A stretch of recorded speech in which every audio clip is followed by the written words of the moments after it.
نحن في مطلع العام الهجري الجديد، ويتبادل بعض الناس التهنئة بالعام الهجري الجديد قائلين كل عام وأنتم بخير، فما حكم الشرع في هذه التهنئة؟ بارك الله فيكم.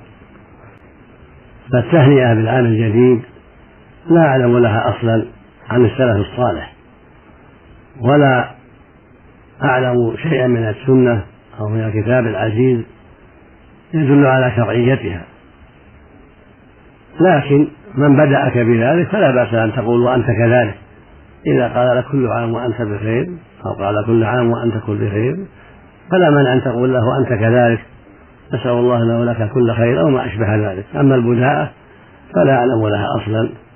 نعم. بارك الله فيكم وجزاكم الله خير.